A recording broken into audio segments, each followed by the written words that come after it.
여도입니다. 지금부터 라칭거 교수님을 모시고 일명 하이델베르그의 이상훈 박사님을 모시고 칼 바르트의 두 번째 시간을 갖습니다. 여러분, 특히 신학하시는 분들하고 또 개신교의 역사적 상황에서 바르트의 위치가 그죠? 엄청난 가톨릭에까지 영향을 미쳤는데 오늘 두 번째 바르트 시간에서는 바르트의 전반적인 그러한 사유의 세계를 전착해서 우리 라칭거 교수님께서 시원하게 바르트의 세계를 뚫어 주실 겁니다. 여러분들 기대하시고요. 앞으로 이상훈 박사님하고 같이 예도가 진행할 강좌들은요 정말 무수하게 많습니다. 미샤일 벨커라고 벨커의 제자로서 또 할 것도 있고, 판넨베르그 윙엘, 그 다음에 몰트만, 그 다음에 또 미샤일 벨커, 또 누가 있죠? 많죠. 오늘날에 또 뭐 이어지는 이런 어린 신학까지 역사적으로 나가고 있는데요. 오늘은 바르트에 대하여 여러분들에게 가능하면 쉽게 전달하면서 강의를 이어나가도록 하겠습니다. 자, 이제 마이크를 옮기겠습니다, 여러분. 잠깐만요. 자, 여러분. 또 아까 전에 했던 얘기를. 아니야. 아니 뭐 일단 긴장, 영광, 기쁨 세 가지 얘기. 긴장을 왜 합니까? 영광은 또 뭐고? 긴장이라고. 본인의 네임밸류가 장난이 아닌데 무슨 그리고 본인 책부터 좀 소개해 주시죠. 난 지금 소개해 줄 건 아니고요. 화해론. 아니 요거는 이제 저는 앞에 여기 제대로 봐야 돼.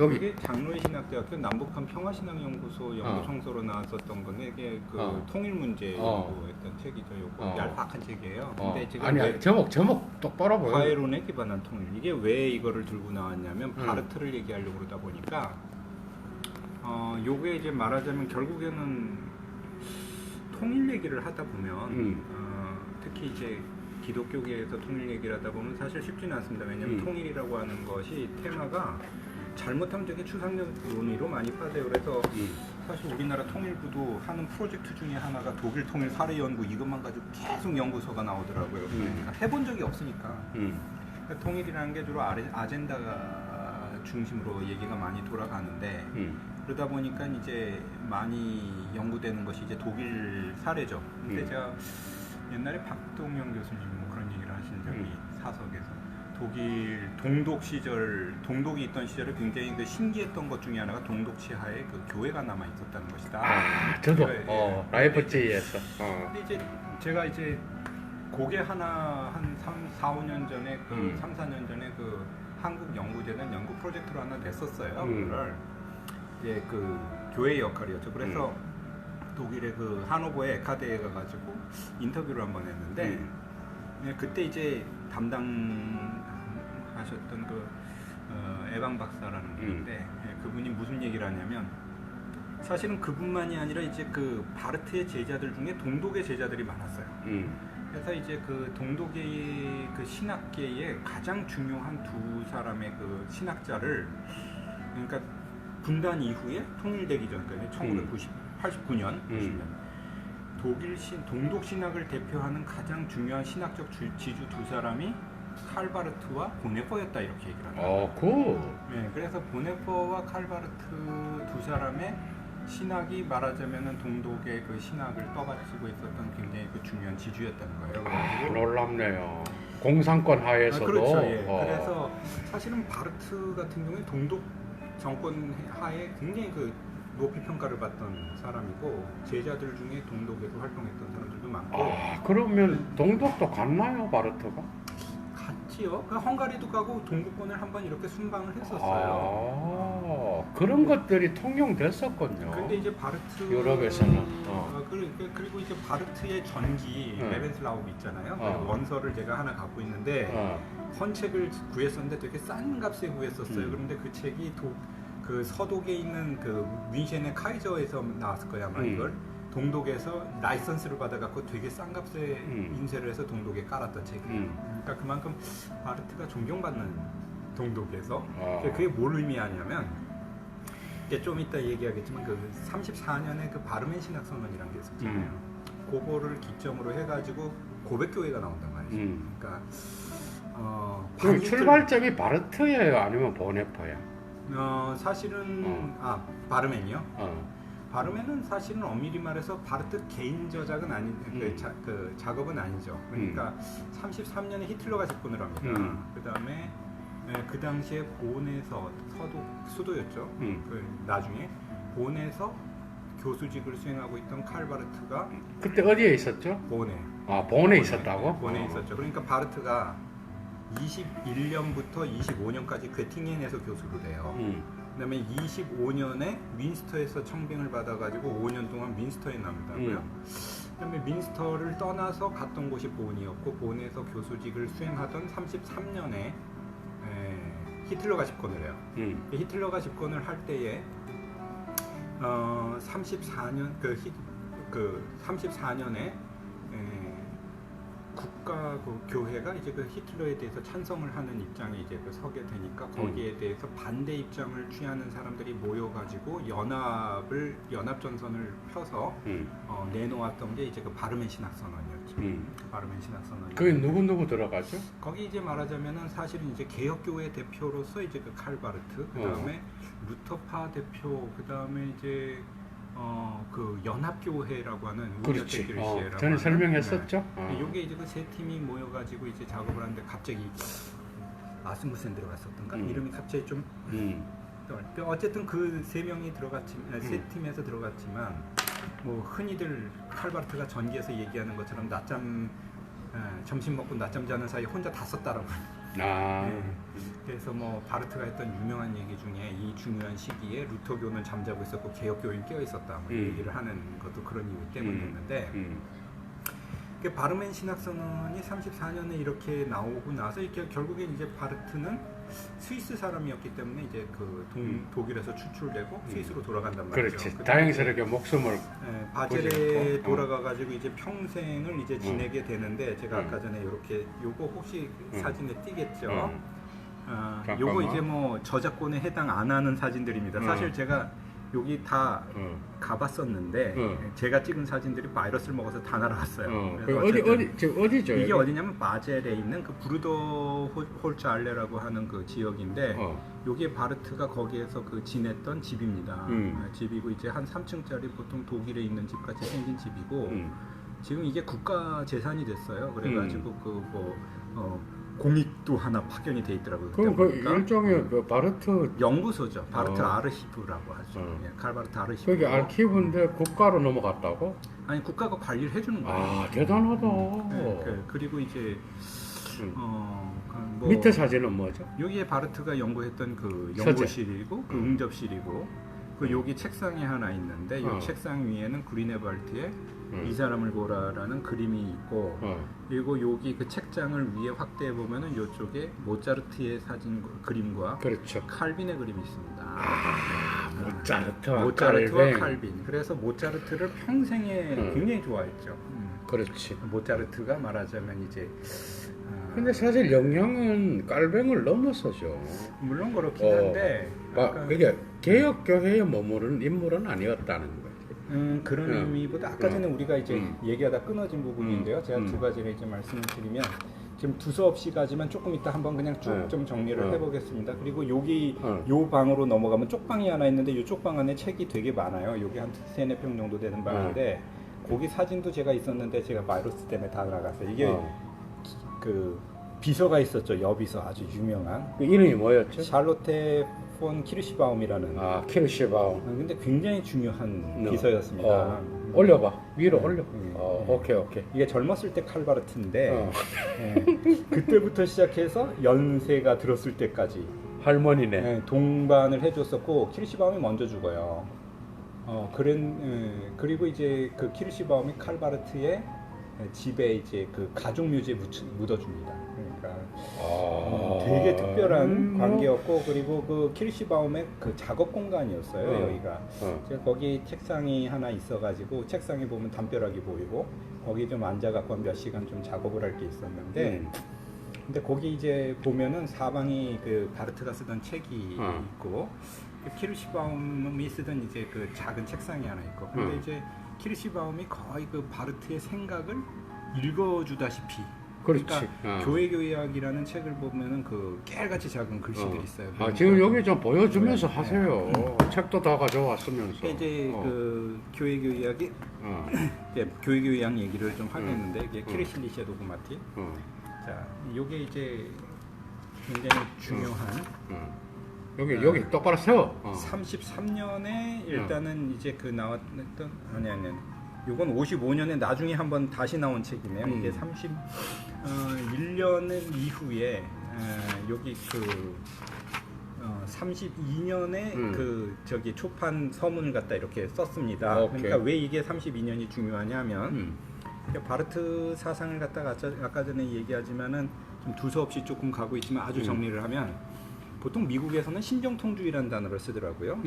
근데 신정통주의라는 단어는 사실 유럽에서는 잘 쓰질 않아요. 그래서 신정통주의를 네오오소독시라는 단어는 사실은 이제 그 바르트를 비롯한 이제 그 당시에 있는 그 활동했던 20년대 그 변증법적 신학자들 그 얘기도 아까 전에 얘기한 것처럼 해야 되겠지만 그 사람들이 약간 좀 비아냥거리는 말로 쓰는 게 그 신정통주의란 말이에요. 그러니까 정통주의라고 얘기할 때는 우리가 보통 그 알고 있는 단어가 칼빈 이후에 테오도르 베자가 그 칼빈을 이렇게 계승하고 그 다음에 그 베자 이후에 주로 이제 그 스코틀랜드 그 영국 장로교 이후 웨스트민스터까지 결국에 이제 정통주의의 가장 꽃이라고 얘기하면은 사실은 이제 그 1600년대 초반에 그 도르트 레히트의 그 도르트 신조 도르트 정경과 1643년을 이렇게 전후로 해가지고 5년, 6년을 작업을 통해가지고 이제 웨스트민스터 신앙고백이 쭉 나올 때 그걸 이제 올소닥시라는 그러니까 거지. 보통 그때부터 시작해가지고 그 뒤에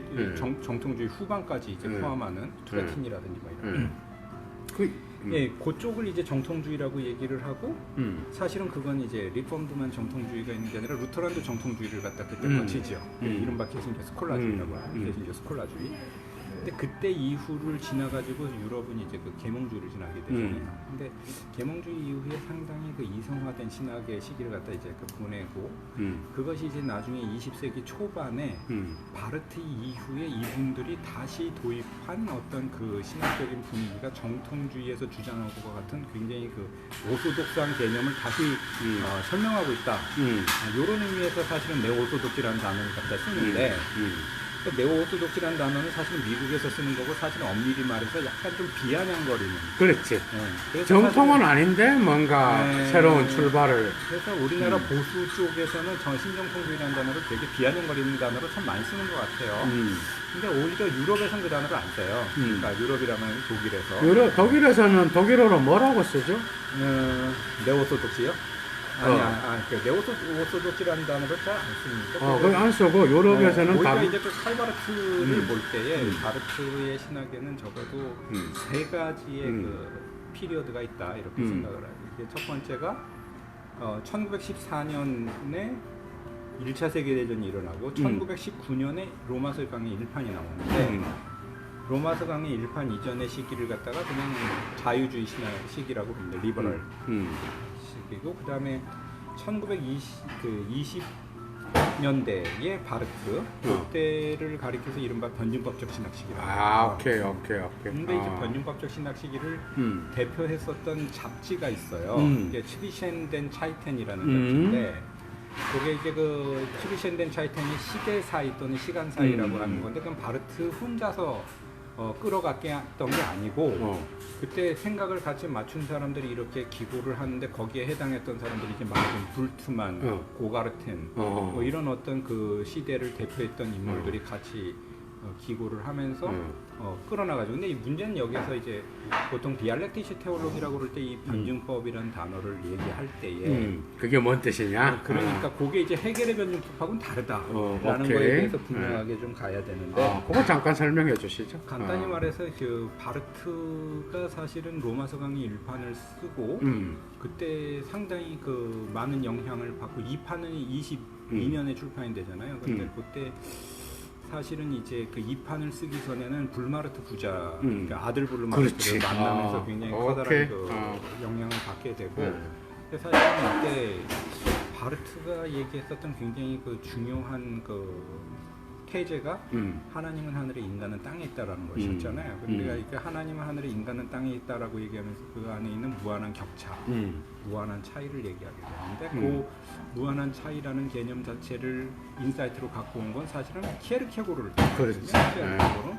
근데 키에르케고르가 이미 키에르케고르식의 변증법을 얘기를 하잖아요. 근데 키에르케고르의 변증법하고 헤겔의 변증법은 조금 방향이 좀 저는 다르지만 또 한편으로는 우리가 헤겔을 너무 사람들이 쉽게 읽어내는 거 아닌가라는 고민이 좀 있어요. 왜냐하면 헤겔을 단순히 정반합 그렇게 얘기하는데 그렇게 단순하게 도식화시키는 게 헤겔은 아니거든요. 헤겔의 어떤 정신현상뿐만 아니라 종교 철학의 많은 내용들을 보더라도 굉장히 루터란 철학자다운 어떤 기운을 가지고 학문을 전개하잖아요. 우리 허 목사님 나타났네. 누구요? 인사 한번 해. 어떤 분이? 허 목사. 이름은 못 밝히고 허 예. 목사님. 네, 허 목사님 안녕하세요. 같이 밥 한번 먹자입니다. 아니, 다 같이 밥 먹으면 좋죠. 근데 어쨌든 키에르케고르 얘기를 안 할 수가 없어요. 근데 어쨌든 키에르케고르하고 헤겔의 변증법의 차이를 얘기한다면 키에르케고르는 사실은 유신론적인 실존주의를 전개하면서 그 말하자면은 이렇게 어떻게 도상으로 올라가는 변증법보다는 이건 이미 하나님이 이미 답이에요. 답이고 인간의 현실을 이렇게 볼 때에 이게 답이고 이게 말하자면 반이고 이 답이라는 것을 반을 통해서 설명하기 위한 격차를 그 차이를 통해서 설명을 하기 위한 이런 어떤 변증법을 갖다가 이제 구사를 하잖아요. 그러니까 하나님이 답이고 인간은 아니고 그래서 그 말하자면 이제 키에르케고르 같은 경우 이제 그 뭐 인간에 대해서 얘기할 때도 뭐 심리적 단계 그다음에 뭐 윤리적 단계 그다음에 종교적 인간 이렇게 세 단계로 이렇게 쭉 올라가는 것을 얘기하듯이 이게 사실은 칼바르트가 이걸 가지고 와서 어떻게 보면 이제 하나님이 답이죠. 인간은 반이죠. 이것이 어떻게 답으로 올라가느냐. 그렇지. 그렇게 보면 또 이 완전한 변증법이죠. 그러니까 이 격차를 차이를 통해서 이 답을 어떻게 도달하느냐. 근데 이게 이제 사실은 이제 그 바르트의 변증법적 신학의 굉장히 중요한 하나의 그 초점인데. 근데 이것이 이제 그 로마서 강해를 통해 가지고 이렇게 제시가 됐던 것이었고 지난번에 1판과 2판의 차이를 그게 이제 두 번째 시기네, 그죠? 네. 바르트의 첫 번째 시기를 왜 리버럴이라 그러죠? 왜냐하면 자유주의라는 말은 한국에서는 상당히 오염된 단어로 쓰기 때문에 그렇죠. 그거를 조금 설명할 필요가 있어요. 사실은 첫 번째 시기를 왜 지난번에도 우리가 그 얘기를 했었던 것 같아요.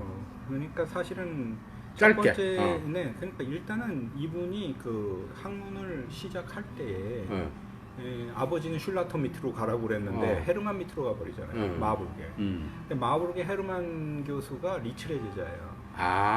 거기에서 그리고 리츠의 제자이고 헤르만의 에틱이라는 텍스트뿐만 아니라 헤르만의 에틱 체제 자체가 굉장히 그 리틀적 중재신학을 갖다가 그때 제가 그 얘기했던 톨룩의 경건주의와 리틀의 페어미트룽스 테올로기가 결합된 형태의 독특한 형태로 제시했던 게 헤르만이었다. 그렇지. 근데 헤르만한테 마부르크에 있을 때 그때 마부르크를 갖다가 이렇게 장악하고 있던 학문적인 어떤 흐름이 신칸타크였단 말이에요. 그러니까 바르트는 거기에 확 젖어요. 그리고 이해가 됐어. 헤르만한테 공부하다가 이제 누구한테로 가냐면 하르낙한테로 간단 말이에요. 베를린으로. 근데 하르낙은 대가들은 다 만났네. 왜냐면 이게 다리치라파예요. 그러니까. 지난번에 얘기했지만 다리치라파 뭐 하르낙, 트웰치, 그다음에 헤르만. 근데 이제 말하자면 리츠라파의 어떤 그 분위기를 완전히 흡수해 가지고 간단 말이죠. 근데 그 시기가 아시지만 언제 끝납니까? 이제 그 1차 세계대전이 땅 터질 때 95인 찬성선언 요걸 이제 그 해줄 때에 자기 그 선생님들이 다 가서 국가 전쟁 그 정책에 사인을 해주는 걸 보고는 자유주의라고 하는 것은 아닌가 보다고 돌아서잖아요. 그렇지. 근데 물론 이제 그게 다는 아니라고 생각이 들어요. 에버하트 융엘 같은 경우에도 그렇게 이미 1910년대 자펜빌에서 사회주의 사상에 기반을 해서 목회를 할 때 자체에 별명이 붉은 목사였잖아요. 빨갱이 목사. 근데 그때 이미 목회가 잘 안 된다. 왜 이렇게 안 될까? 자유주의 신학으로도 목회가 안 돼요. 어떤 사회주의 사상도 100% 잘 안 돼요. 그때 이제 고민하면서 결국에 발견했던 그 내용을 담은 게 성서 안에 새로운 세계라는 강연이었거든요. 그러니까 성서 안에 새로운 세계가 있다. 물론 이제 아주 은혜가 됩니다. 예도가 지금 엄청난 벌을 받고 있어요 지금. 아무튼 그게 이게 말하자면은 로마서 강의 1판과 2판의 차이는 지난번에 얘기했어요. 1판은 사실은 리츠라파의 영향을 완전히 극복하진 않았기 때문에 상당히 그 내재적인 차원에서 이제 그 성장한 하나님 나라의 원리를 그렇지. 그걸 자유주의라고 할 수 있겠죠. 근데 이제 2판에서는 사실은 급진적인 무한한 질적 차이를 극단적으로 강조를 시키거든요. 그리고 그 위기의 신학이라는 단어를 쓴단 말이에요. 하나님의 심판, 세상에 하나님의 도래를 갖다가 영원히 시간이 되는 사건이라고 얘기해요. 영원은 사실은 이제 우리가 영원이 무엇이냐? 영원이라고 하는 것은 사실 인간이 생각할 수 있는 시간이 아니라 신적 영역이라는 시간이라는 거죠. 그러니까 영원이 뭐냐면 결국 하나님이 영원이에요. 영원히 시간이 된 사건이 뭐냐 그러면 이 시간 모티브가 교회에 계속 나오거든요. 그러니까 영원히 시간이 된 사건이라는 것이 결국엔 성육신의 사건, 예수 그리스도의. 그게 아우구스티누스랑 하이데거랑 연관이 있나요? 사실은 아우구스티누스는 아니면 하이데거하고 분명히 연관이 뭐 100% 사실은 바르트의 그 관점 자체가 그렇지만 상당히 많은 영향을 받으면서 어느 것을 100% 쫓아가지 않아요. 당연한 거지 그거는. 나중에 혹시 뭐 관심 있어서 공부를 하시게 되면 아마 시간론에 대해서는 어거스틴이 아주 예민한 예리한 시간론을 이미 해놨죠. 전개를 해놨어요. 철학 전체를 아우를 수 있는 놀라운 시간에 대한 통찰을 얘기를 해놨고 사실은 그런 시간 통찰하고도 상당히 접점이 있죠. 그다음에 그런 이제 인사이트가 나중에 상당히 좀 바르트는 독특한 또 시간론으로 또 발현을 하는데 상당히 좋은 인사이트가 접점이 있다고 이제 보여요. 그다음에 또 하나는 이제 어느 부분이냐면 이제 하이데거, 하이데거 같은 경우에는 27년에 이제 그게 나온단 말이죠. 그 존재와 시간이. 근데 이제 바르트 같은 경우에는 사실은 시간에 대해서 굉장히 그 많은 이야기를 다루는데 책도 좀 보여주시고 사실 로마서 강의에서도 시간에 대해서 얘기가 많이 나옵니다. 영원이 무엇이냐, 그 다음에 그렇지. 거기 근본이 무엇이냐, 그 다음에 그 근원이랑 우어슈프릉이라는 표현을 우어슈프릉이라는 표현. 그거는 사실은 본질이 무엇이냐. 20년대 이게 7년인가? 책 여기 안 보여.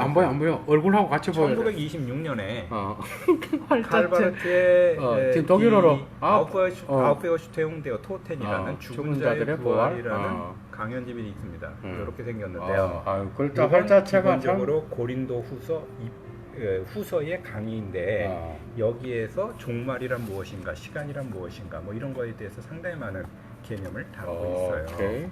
요 책은 프리드리 세븐은 뭐죠? 세븐은 이분은 이제 요거는 이제 바르트의 시간론에 대한 박사학위 논문인데 하나님의 영원성과 인간의 시간성, 그것도 차이트라고 표현 안 쓰고 차이틀리시카이트라고 썼어요. 하이데거야. 왜냐면 이게 박사학위 논문인데 기본적으로 바르트만 다룬 게 아니라 이제 차이틀리시카이트라고 표현 쓸 때는 기본적으로 하이데거죠. 그렇죠. 근데 그 부제를 보면 알지만은 칼바르트에 있어서의 시간의 해석학적인 기능과 마틴 하이데거의 존재 사유에서의 칼바르트의 신학, 위기의 신학, 위기의 신학에서 그리고 마틴 하이데거의 존재 사유에서의 해석학적인 기능이라는 시간의 해석학적 시간의 해석학적인 대한 연구라고 이렇게 부제가 붙어 있네요. 너무 재밌네요. 네, 그래서 이제 사실은 이것도 그런 어떤 상관관계에 대해서 이름이 세벤 제벤 독일 사람 제벤이라고 읽어도 될 것 같고 세벤 세벤이라고 읽어도 될 것 같고 영어는 세븐이잖아. 독특한 인간. 아니 독일 사람들 성은 독특한 그렇지. 게 많아요. 프리드리히니까 프리드리히니까 이건 독일 사람. 그래서 이 책도 독특한 상당히 논문이네, 그런 것들을 그죠? 잘 연결해 가지고 쓴 그 박사학위 논문인데 이거 말고도 칼바르트의 시간론에 대해서는 보통 베르톨트 그 클라퍼트라는 그 유명한 이제 그 분이 있는데 그분은 주로 제자들이 일본에서 활동을 많이 한 분인데 그분도 칼바르트의 영원성, 시간성에 대해서 논문을 썼고요. 그래서 바르트의 시간론에 대해서는 사실은 이제 하이데거와 연관성이 있느냐, 개념적 연관성을 상당히 좀 얘기할 수 있는 부분도 있다라는 부분에 대해서는. 근데 뭐 나중에 자연신학 논쟁하면서도 바르트가 그 얘기하지만은 초기에는 상당히 하이데거에 관심이 있어가지고 상당히 많이 이제 그 참조도 하고 그랬지만은 어느 순간에는 따르지. 그냥 바르트식의 스타일이에요. 바르트가 아니 연관이 될 수가 없어. 네, 그러니까 그게 그거는 그러니까. 인간만 얘기하는 그렇죠. 거거든. 이제 바르트식의 생각이라는 게 어느 거 하나도 굉장히 공부를 많이 한 사람이에요. 그러니까 많은 그럼 포이에르바흐 많은 개념을 헤겔. 포이에르바흐는 바르트처럼 정확히 보는 사람이 그럼. 없어요. 오히려 바르트는 포이에르바흐를 굉장히 높이 평가합니다. 그럼, 왜냐하면 이제 거지. 19세기가 어떤 위치에 있었는가를 가장 정확하게 보여주는 게 자, 포이에르바흐다. 또 책 나옵니다. 자, 여기 여기 이제 그 바르트의 그 프로테스탄티시 테올로기 임 노인첸텐 야훈데르 19세기 프로테스탄트 신학이라고 하는 텍스트인데 이것도 책 구경만 해도 오늘 뭐 근데 이제 책 구경 하려고 그런 건 아니니까 근데 굉장히 많은 분량을 엄청난 가치가 차지하고 있는 있다는 거는 사실 헤겔과 슐라이마허에 대해서 굉장히 많은 부분을 헤겔, 슐라이마허, 칸트까지. 칸트도 굉장히 양이 많아요. 근데 사실은 요 얘기도 조금 이따 할게요. 그러니까 변증법적 신학 얘기하니까 그러니까 변증법적 신학이라고 그러는 게 결국 로마서 강해가 굉장히 중요한 역할을 차지해서 20년대를 장악을 하게 되는데 오케이. 그다음 근데 슈비셴덴 차이텐이라고 하는 시간들 사이라고 하는 그 잡지를 중심으로 불트만이라든지 고가르텐이라든지 이런 분들. 근데 사실은 불트만 고가르텐 또 누가 있죠? 그 무슨 샌도로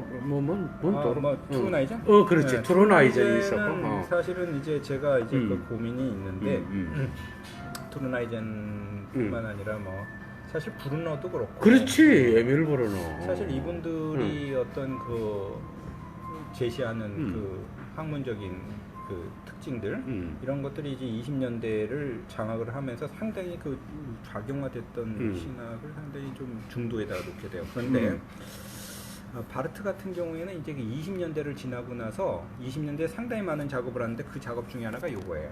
19세기에 왜냐면 제가 개신교 신학 21년에 괴팅엔에 개혁교회 석좌교수직으로 초청을 받아요. 왜냐면 이제 21 괴팅엔에다 개혁교회 석좌교수직을 누가 돈을 내서 교수직을 만들어 주냐면 미국의 장로교회에서 교회에서 이렇게 그 석좌교수직을 재밌습니다. 근데 그 누가 적임자냐라고 할 때 바르트가 로마서 강해로 굉장히 유명해졌어요. 그렇지. 바르트를 초빙을 했는데 아시지만 바르트는 평생에 자기가 쓴 박사학위 논문이 없어요. 바르트는 박사는 명예박사만 많이 받았어요. 근데 유명한 책을 통해 가지고 이렇게 교수직을 갔는데 재밌는 게 5년 동안 개혁교회 강연을 해야 됐었거든요. 근데 이제 보면은 그때 바르트가 집중적으로 했던 게 칼빈, 츠빙글리, 그 다음에 개혁교회 신조들이었어요. 그래서 개혁교회 신조들하고 바르트는 굉장히 중요한 관계들이 있는데 어떤 책이 중요하죠? 예를 들어서 요거는 이제 그 게오르크 플라스거라는 이분이 한 최근까지 바르트 학회 회장을 했을 거예요, 전 세계에. 근데 이분의 그 논문 중에 하나가 이제 칼 바르트에게 있어서의 고백, 신앙 고백의 상대적 권위, 뭐 이렇게 얘기할 수 있죠. 이게 그래서 그 바르트가 개혁교회 신앙 고백들을 어떻게 다뤘는가를 갖다가 하나하나 다 연구해. 번역 안 됐죠? 이런 것들은 번역을 안 하죠. 오케이. 자, 그런데 말이죠. 바르트가 제일 중요하게 생각했었던 제가 개인적으로 이렇게 쭉 보면서 그 신앙 고백들은 하이델베르크 요리문답하고 도르트 신조 같은 것들이에요. 근데 의외로 바르트는 도르트 신조는 도르트문트인가? 도르트레히트 그 네덜란드. 오케이. 근데 그게 사실은 바르트가 도르트를 읽는 방식이 굉장히 좀 독특해요. 그 다음에 정말 중요한 것 중에 하나가 나중에 얘기하겠지만 불링어가 작성한 제2 스위스 신앙 고백이라는 게 있어요. 그러니까 불링어가 거의 혼자 다 썼단 말이죠. 근데 말년에. 근데 그 불링어의 제2 스위스 신앙 고백은 바르트가 굉장히 높이 평가를 합니다. 근데 거기에서 두 가지가 굉장히 중요한 내용을 가지고 있어요. 그러니까 불링어의 그 제2 스위스 신앙 고백을 보면 첫 번째 굉장히 중요한 예수 그리스도 중심성을 얘기해요. 그 구원론에 있어서도 그게 나중에 바르트의 예정론에 굉장히 큰 영향을 줬을 거라고 생각합니다. 제가 오늘 은혜가 많이 됩니다. 할렐루야. 그러니까 두 번째는 뭐냐면 말씀론이에요. 계시본. 그러니까 블링어를 비롯한 쯔빙글리 학파는 어떤 특징이 있냐면 설교를 굉장히 중시해요. 설교론. 그러니까 설교를 통해서 선포되는 하나님의 말씀이 굉장히 중요한 하나님의 말씀의 형태다. 그러니까 그렇죠. 개혁파 신학의 어느 파보다도 이제 그 쓰여진 성경, 그래서 어떤 기록된 성경을 중시하는 경향이 있는데 그 보수 쪽에서는 조금 더 거기를 중시하면서 바르트의 그 말씀론에 대해서 항상 좀 비판이 많잖아요. 근데 그건 오해에서 왔다고 저는 생각이 드는데 왜냐면 이제 블링어의 그 제이스위스 신앙 고백을 보면 선포된 말씀이 곧 하나님의 말씀이다. 그러니까 설교자를 통해서 말씀하신 하나님의 현재적인 사건을 굉장히 강조를 해요. 근데 바르트가 그거를 거의 그 굉장히 그 괴팅앤 도그마틱을 쓸 때부터 굉장히 높게 평가를 한다고요. 그러면서 이제 말씀의 이른바 유명한 세 가지 형태, 기록된 말씀, 말씀 그 자체, 기록된 말씀, 선포된 말씀. 요 세 가지는 사실 말씀 그 자체는 예수 그리스도예요. 기록된 말씀은 그것을 가리키고 기록한 것으로서의 성경이요. 세 번째는 뭘 얘기하냐면 이제 그 선포되는 설교를 통한 하나님의 말씀을 얘기한단 말이죠. 그런데 요 세 번째 요 모델이 사실은 이제 쯔빙글리 블링어의 모델을 가지고 와요. 그래서 이 세 가지를 묶어서 사실은 조금 오해가 없어야 되는 것 중에 하나가 바르트의 신학을 볼 때 모던적으로만 보면 안 돼요. 그 모던적으로만 보면 굉장히 정적인 선에서 딱 머물러서 존재론적으로 해석을 하려고 그러는 경향인데 이게 이다냐 아니다. 근데 바르트는 굉장히 다이나믹해요. 어떤 그 구조 자체가 지금 막 움직이면서 굳이 따지면 불타오르고 있는 것 같은 그런 어떤 구조를 가지고 있는데 글도 상당히 잘 쓰잖아, 그죠? 그러니까 그런 어떤 역동성이 느껴지는 글이지 규정적인 말을 통해서 이렇게 쭉 쓰는 것보다 자꾸 이 살아서 움직이는 것에 대해서 고백하려고 그러는 그런 어떤 다이나미즘이 있거든요. 근데 그거를 놔두고 도식화시키면은 자꾸 문제가 생겨요. 근데 이 도식화의 워낙 대가니까 뭐 이 도식화의 문제가 제가 볼 때는 이제 그 바르트를 비판했던 보수 쪽의 비판이었다고 생각이 듭니다. 책은 안 읽고 비판한 거죠. 만티일 이하 고정된 어떤 사유 방식으로. 자, 그렇게 해서 일단은 너무 많은 얘기를 하면은 또 고기만 가지고도 많이 지나가니까 그래서 20년대의 변증법적 신학 시기 앞부분에서 칼빈, 쯔빙글리, 그다음에 개혁교회 신조를 하면서 그 중에 하나의 기획으로 했던 게 요 시리즈인데 요게 24년에 처음에 강연을 하고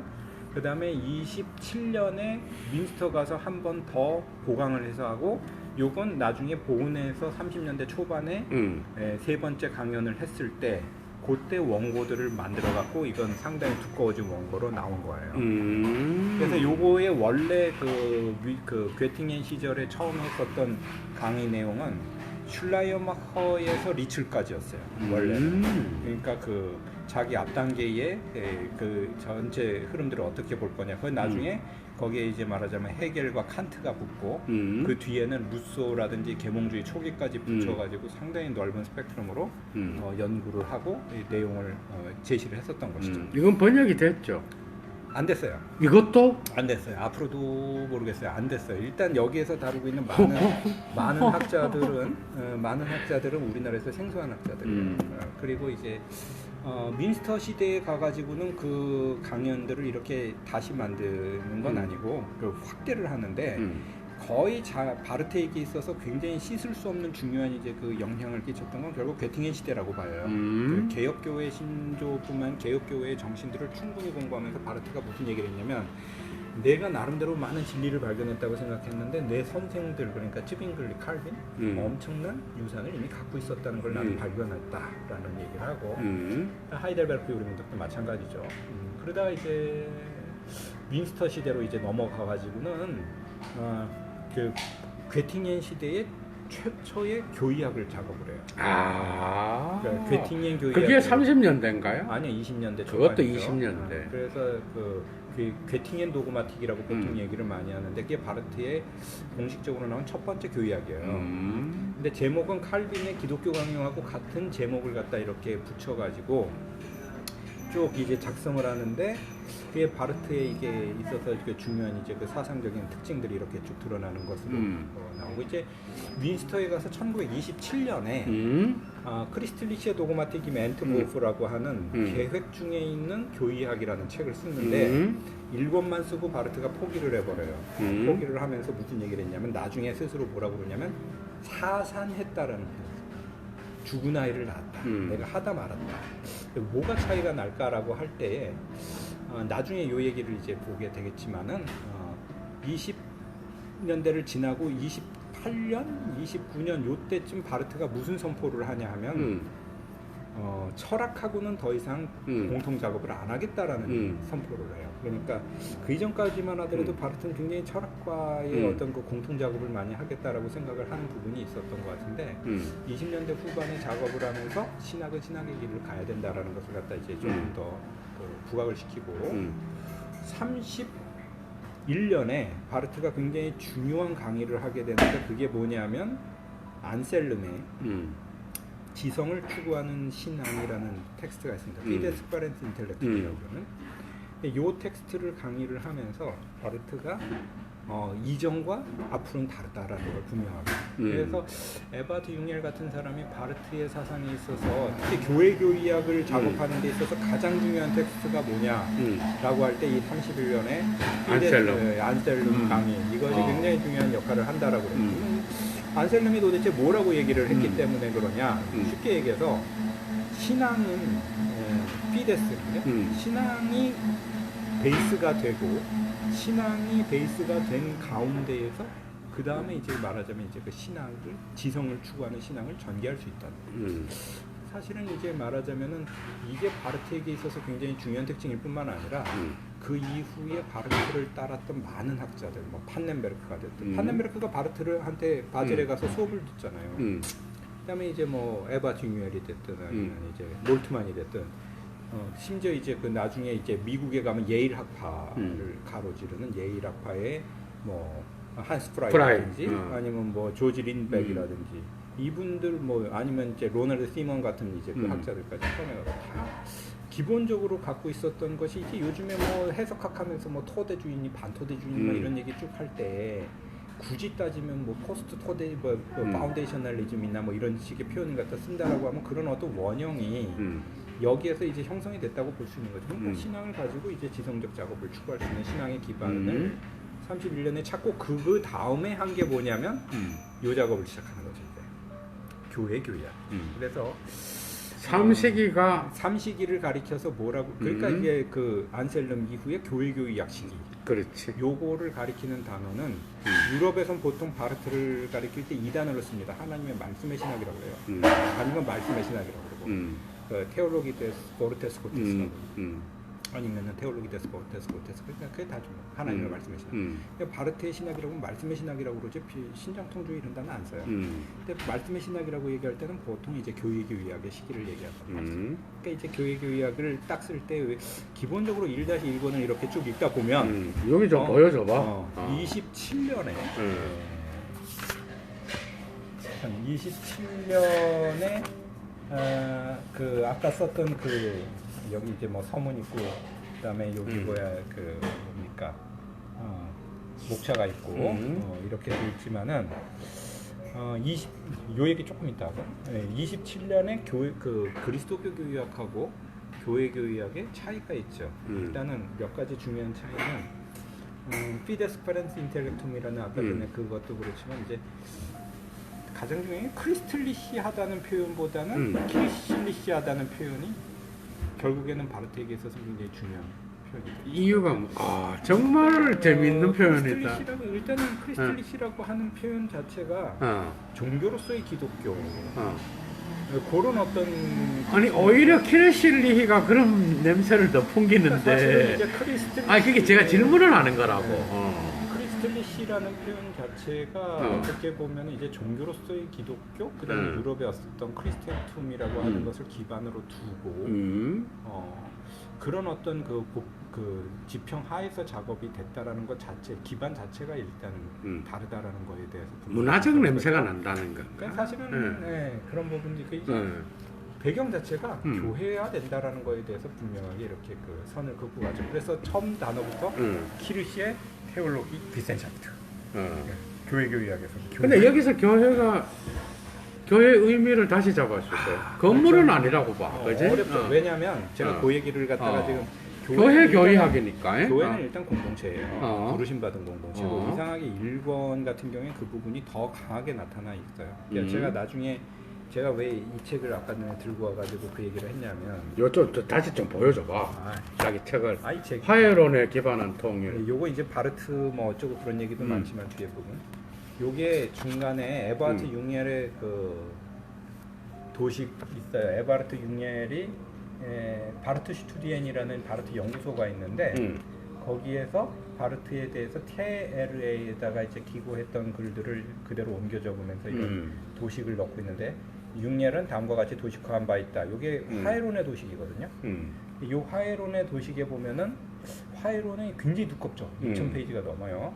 근데 여기에 4-1, 4-2, 4-3. 자, 여기에다 이렇게 적어 넣으면서 여기에 보면은 이제 그 바르트는 참 3이라는 숫자를 좋아하는데 여기에 1, 2, 3로 놓으면서 이제 앞에서는 종으로서의 주님, 주님으로서의 종, 참된 증인 요 세 개로 이렇게 놓으면서 앞에는 참된 하나님 베레데우스, 베레호모 요 칼케돈 신조의 핵심 내용을 갖다 여기다 집어넣습니다. 그 다음에 여기에다가 칼빈이 그 발전을 시켜서 그 이후로 굉장히 많은 영향을 끼쳤다는 이른바 무누스 트리플렉스 크리스티라고 하는 삼중직 개념이 있어요. 왕제사장, 선지자. 그걸 도입을 시켜요. 밑에는 위의 장소에서 심판받은 분으로서의 심판자, 하나님 아들의 순종. 그 다음에 이제 그 저기 왕적인 인간. 그 다음에 예수는 승리자. 아니. 요거 삼중직은 진짜 된다. 그렇지. 네. 요걸 이제 그 놓고 그 다음에 이제 그 밑으로는 우리에게로 내려오시는 길.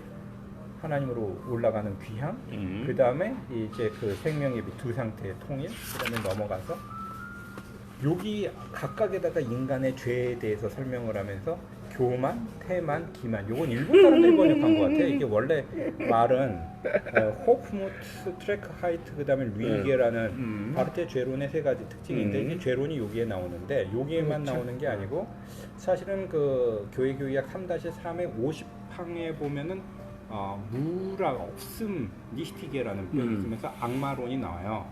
바르트식의 악마론이죠. 거기에서 이미 악의 문제도 다루고 이제 죄에 대해서 다룰 때는 사실은 예수 그리스도의 십자가 앞에 비추어질 때 죄의 문제가 설명이 돼요. 그게 이제 여기로 그 다음에 이제 거기 뒤에 보면은 이제 칭의, 성화, 소명. 그 다음에 여기에 교회론이 한번 제대로 나옵니다. 이제 성령론하고 붙여서 교회론을 얘기했던 공동체의 소집, 세움, 파송. 그리고 이제 거기에서 윤리 파트가 이렇게 쭉 나와요. 자, 교회라고 얘기할 때 이제 말하자면은 이제 성령론적으로 이해하는 게 분명하고 성령께서 부르시고 세우시고 보내시는 공동체. 오케이. 이런 어떤 그 개념들은 이제 화해론에 나오지만 이미 앞부분에서 교회라고 하는 것은 하나님의 부르심 안에 일어난 특별한 어떤 그 공동체죠. 근데 이제 바르트의 그 교회로는 어떻게 보면 이제 그 사건이면서 존재인 이것이 다 이제 들어있다고 이제 보여요. 왜 바르트의 특징이죠. 존재와 사건이 같이 가요, 항상. 그래서 이제 교회가 이제 기본적인 내용이 되면서 그리고 이제 몇 가지 이제 중요한 오늘은 이제 그 구조만 교회 교회하고. 전체적으로 이걸 이제 그 작성을 하면서 30년대 초반부터 32년에 여기에 서문을 썼잖아요. 바르트가 68년에 죽어요. 그러니까 36년에 걸쳐서 나보다 한 살 일찍 돌아가셨네. 36년에 걸쳐서 9,000페이지를 써나갑니다. 그런데 그때 이제 비서의 도움도 있었겠죠. 비서가 했던 일이 뭐 도움이 결정적이었는데 이제 근데 예를 들어서 책에서 딱 꺼내서 한번 보자고. 교회 교의학을 보면은 세워. 이 책이 보통 9,000페이지라고 그러는데 이게 보면은 이 글씨가 깨알 같기 때문에 그렇지. 번역도 어려워. 이게 깨알 같은 이 글씨를 갖다가 만약에 요즘식으로 보면 이게 한 3만 페이지 될 거라고 그래요. 기본적으로. 그렇지. 근데 이렇게 그 교회 교의학을 볼 때 보면 굵은 글씨가 있고요. 여기 보면 이렇게 작은 글씨. 작은 글씨. 잠깐만.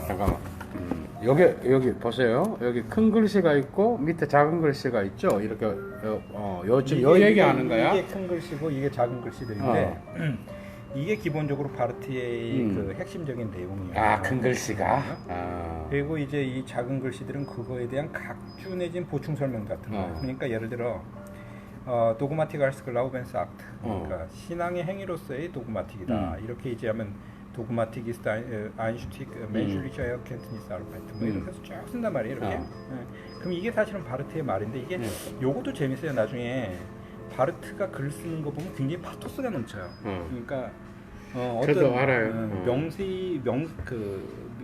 명제적으로 이렇게 뜻 쓰고 설명하는 것이 아니라 막 설교 같은 스타일이라. 그냥 하다가 그냥 다운돼 딱 치고 이게 바로 그것이다 막 이런 식으로도 하고 한 얘기 또 하면서 그냥 막 중요한 얘기는 강조하고 아니야 그놈들은 나쁜 놈들이야 이런 말도 막 그냥 쓰는 그런 스타일인데. 철학과 신학을 뭐 왔다 갔다 하죠. 머릿속이 굉장히 복잡한 사람이에요. 지금 여기 각주에만 라이프니츠 칸트가 보이고요. 근데 예를 들어 그렇죠. 지금 뭐 벌써 각주에만 뭐 철학자가 벌써 4-5명이 보이네. 그러니까 이제 여기에서 여기까지는 이제 요거를 설명해주는 말하자면 고대로부터 근대 뭐 현대까지 뭐 철학에서부터 이제 그게 문헌까지 막 왔다리 갔다리 하는 것들이에요. 그러니까 요걸 이런 비서가 작업들을 상당히 비서가 많이 해준 거죠. 그게 물론 바르트가 불러줬겠지. 불러준 것도 있겠지만 예를 들어 이런 거죠. 내가 요거 부분에 대해서 요런 거를 갖다 이제 그 좀 설명을 좀 해줘야 해야 될 것 같은데 그러면은 바르트의 의중을 잘 파악해서 그냥 바다닥 작업을 해서 나오잖아요. 예, 어림도 없었겠네 본인이. 웬만하면은 이게 그 비서가 없었으면 이 엄청난 작업들이 다 잘 쉽게 이루어지지 않았을 그때는 또 것이다. 타자도 오늘날 같은 시대가 아니잖아. 그것도 그런데 일단은 바르트가 처음에 수작업으로 원고를 쓰는데 근데 저 바르트가 수작업으로 쓰는 원고를 제가 가지고 있는 게 있는데 안 갖고 왔어요. 근데 어디 있는지 지금 막 찾아봐야 되는데 개발이거든요. 정말 못 알아봐요. 그러니까 천재는 악필이라고 그러는데 정말 못 알아볼 글씨를 써요. 그러니까 막 갈려 쓰는 것 같이. 근데 이제 그거를 보고 출판을 해준다는 것도 대단한 일이지만 근데 바르트가 20년 내가 되게 운 좋게 타자기가 그때 막 보급돼서 타자기를 가지게 되면서 날개를 달았다 뭐 이런 얘기도 하는데 그때 썼던 타자기들이 요즘 같은 컴퓨터가 아니라 이렇게 땅땅땅땅 치는 그 타자기들이거든요.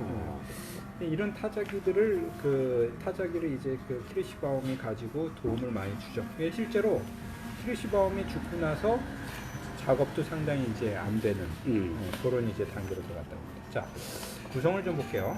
이제 그 바르트의 텍스트가 제가 이제 텍스트는 요거는 우리나라 전권이 그래도 다행히 다 번역이 됐는데 교회교 이야기 번역이 되다가 요거는 빠지고 번역을 안 한 게 뭐냐면 이제 레기스터 반트라는 거예요. 이게 뭐냐면 굳이 따지면 색인본이라고 그러나? 그러니까 이 책은 이제 바르트의 교회교의학 전체를 갖다가 다 색인 핵심 저기 항목하고 디카트보트하고 그다음에 이런 뭐 성경 구절들 그다음에 또 이제 뭐 예를 들어서 이런 단어들 이런 것만 다 묶어놔 가지고 그다음에 중요한 설교문들 이런 거를 가지고 이렇게 작업을 한 건데 여기에 보면은 바르트의 교회교 이야기 몇 개로 되어 있냐면 일단은 73번까지 이렇게 돼 있고 맨 마지막에 4권을 쓰다가 완성을 못 시켰기 때문에 나클라스라고 해가지고 조그만 걸로 이렇게 해서 미완성 부분이 또 나옵니다. 근데가 이제 원래 바르트는 5권으로 계획을 했어요. 5권으로 계획을 해서 첫 번째가 프롤레고메나였어요. 그게 뭐냐면 서론이에요. 서론인데 서론이 말이 서론이지 2권이 묶여서 서론이니까 요만한 거 포함해가지고 이 정도가 서론입니다. 그러니까 1-2가 있으니까 그러니까 그 서론이 말씀론이죠. 하나님의 계시론이에요. 그 다음에 이제 2권에서는 이제 그 신론을 다루려고 했어요. 1권에서는 신론을 다루면서 앞부분에서는 이제 신의 속성에 대해서 쭉 다루고 2-2권의 두 번째 책에선 예정론을 다룹니다.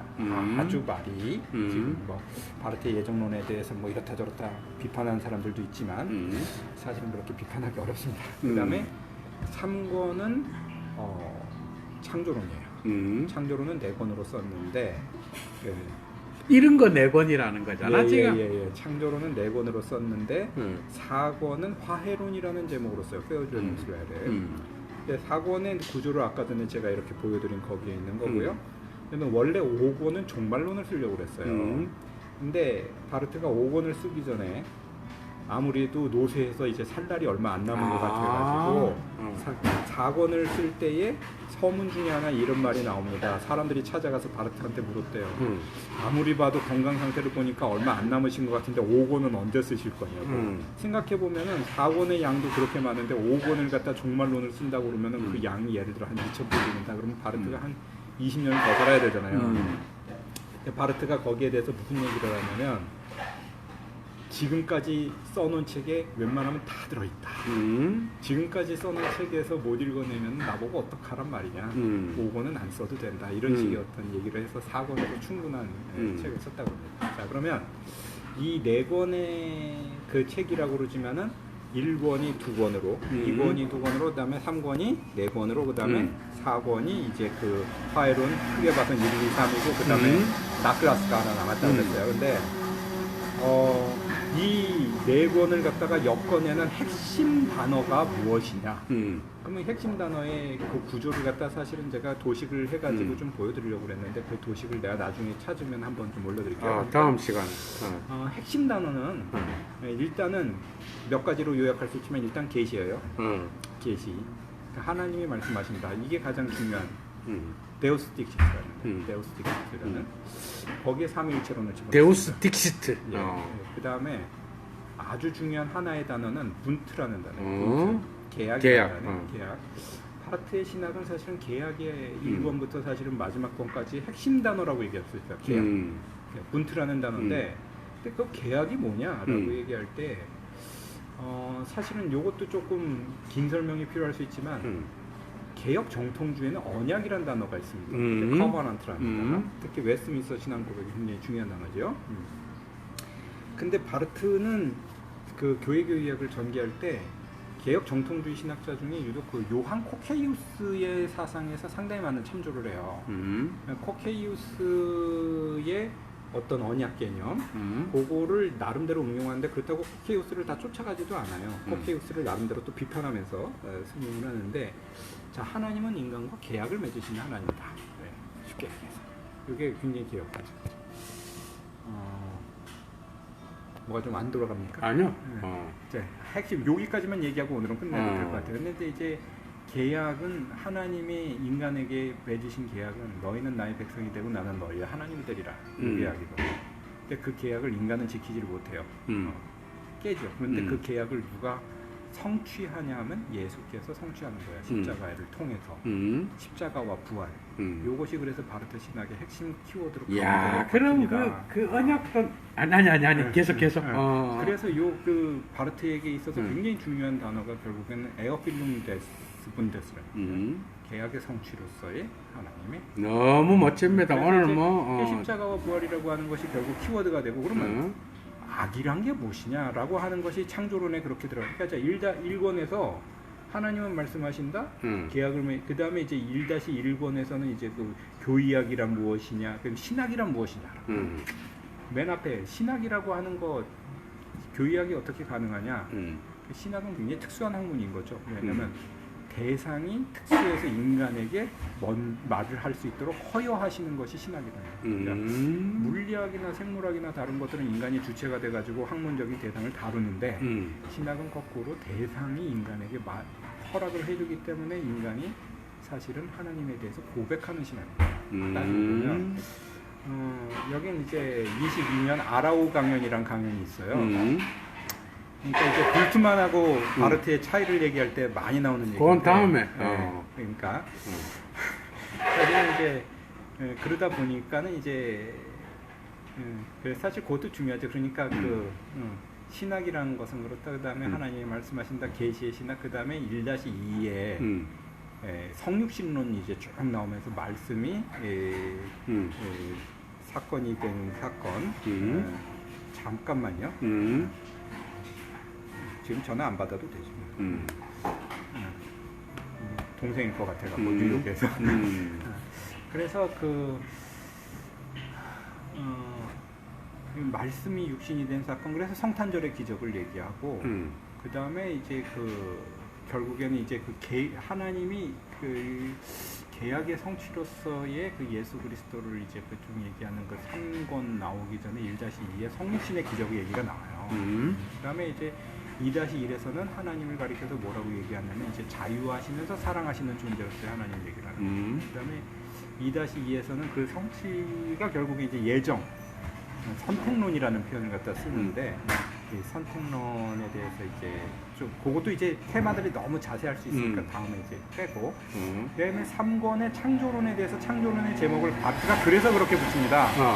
창조는 계약의 외적 근거요, 계약은 창조의 내적 근거다. 그러면 이 하나님 인간과 계약을 맺으시고 그것을 창조로 오픈하죠. 그러나 이제 인간에게 있어서는 계약을 지킬 능력이 없고 그것을 이제 성취하신 것이 예수 그리스도시고, 그럼 악이나 죄란 것은 무엇인가라고 얘기할 때 결국은 인간이 악이라고 하는 것에 대해서 3-1은 이제 창조에 대해서 얘기하고 3-2에서는 인간에 대해서 쭉 얘기하거든요.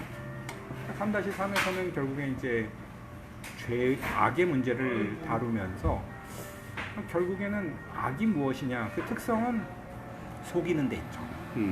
뭔지. 근데 악이라고 그러는 건 결국엔 십자가에서 패배한 근원. 십자가를 봐야 악이 무엇인지 제대로 볼 수 있다. 이렇게 이제 찾아낸단 말이죠. 그리고 그것이 이제 계약의 성취가 어떻게 이렇게 실현되고 의미를 갖는가를 쭉 펼쳐내는 것이 4권의 화해론이에요. 그러니까 이 굉장히 장대한 전체가 분투를 통하여 관통이 되네. 전체 어떤 방대한 그림이 따로따로 노는 것이 아니라 굉장히 치밀하게 움직이면서 그 안에서 예수의 성육신의 의미는 무엇이냐, 인간의 시간은 무엇이냐, 예수 그리스도의 계시의 주관적 현실성이니 객관적 현실성이니 뭐 해가지고 쭉 전개를 하면서 이 방대한 작업들을 끌어나갑니다.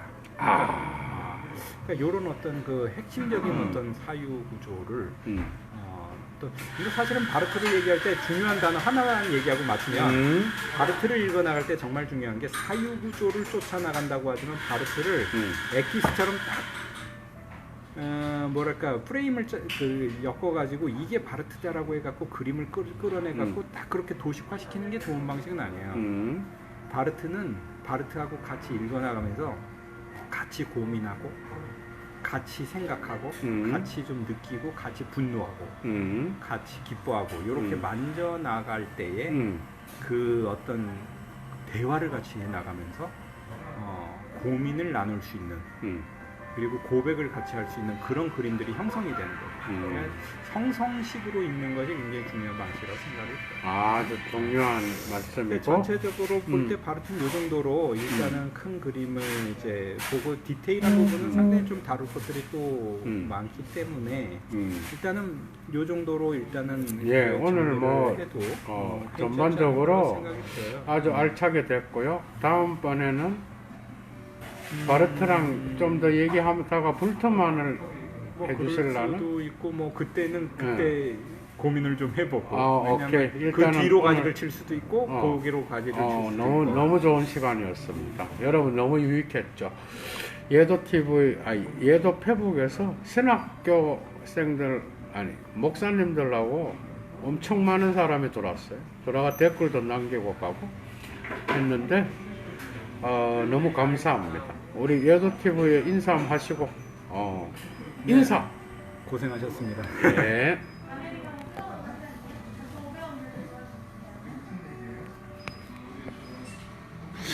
자, 긴 시간이었습니다, 여러분. 예도는 이제 님 댓글까지 남겼네. 나 참 이 시간을 다 들었어. 바쁠 텐데 다음에 한번 밥 한번 먹자고 인사하네요. 네. 자, 여러분들 너무 좋은 시간이었죠. 감사드리고 유익한 시간이었고요. 좋아요와 구독 잊지 마시고 그 다음에 헌금도 많이 해주시고 여도TV 후원도 많이 해주셔요. 여도는 물러갑니다. 그리고 이상훈 박사님은 다음번에 오늘 5번째 시간이었고요. 아마 6번째 시간에는 불트만이나 뭐 이쪽 차이점도 얘기하실 것 같고 바르트의 오늘 또 못한 이야기들을 또 이어나가겠습니다. 추스!